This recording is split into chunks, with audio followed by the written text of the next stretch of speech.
Hello everyone, কালকে রাখি special বুকিংয়ের জন্য আমি চলে গিয়েছিলাম হাওড়াতে।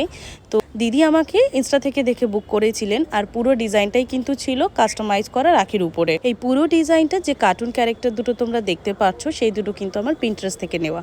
তো তোমরা যারা বিগিনার আর্টিস্টরা আছো এবং নিজস্ব ডিজাইন ক্রিয়েট করতে চাইছো, তারা কিন্তু পিন্টারেস্টের হেল্প নিতে পারো। এটা একটা খুবই ভালো প্ল্যাটফর্ম নিজস্ব ডিজাইন ক্রিয়েট করার জন্য বা কিছু কাস্টমাইজ করার জন্য।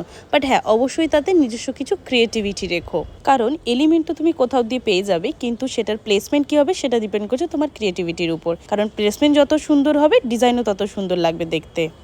কাজের শেষে তারপরে দেখা হয়েছিল আমার সবার প্রথম স্টুডেন্ট রাধার সাথে। ও আমাকে নিয়ে গেল একটা দারুণ সুন্দর জায়গাতে। এটা হলো হাওড়া নয়া মন্দির। যারা হাওড়াতে থাকো তারা সবাই এটাকে চেনো হয়তো, বাট আমি যেহেতু অন্য দিকটায় থাকি, তো আমার জন্য এটা কালকে একদম নতুন জায়গা ছিল। আর মন্দিরটা সত্যি বলতে গেলে খুবই সুন্দর, আর কাজের পরে ওখানে যাওয়ার পরে সত্যি একটা বেশ রিফ্রেশমেন্ট পাই আমি। আর মন্দিরটা কিন্তু ভীষণ পরিষ্কার।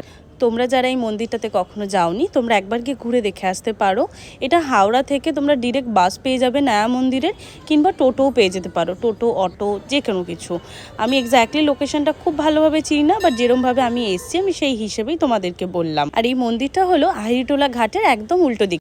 আর ভিডিওগুলো আমি বানাই তো সবার জন্যই, কিন্তু আমার প্রত্যেকটা ভিডিওতে আমি চেষ্টা করি বিগিনার আর্টিস্টদের জন্য কিছু ছোটো ছোটো টিপ শেয়ার করার।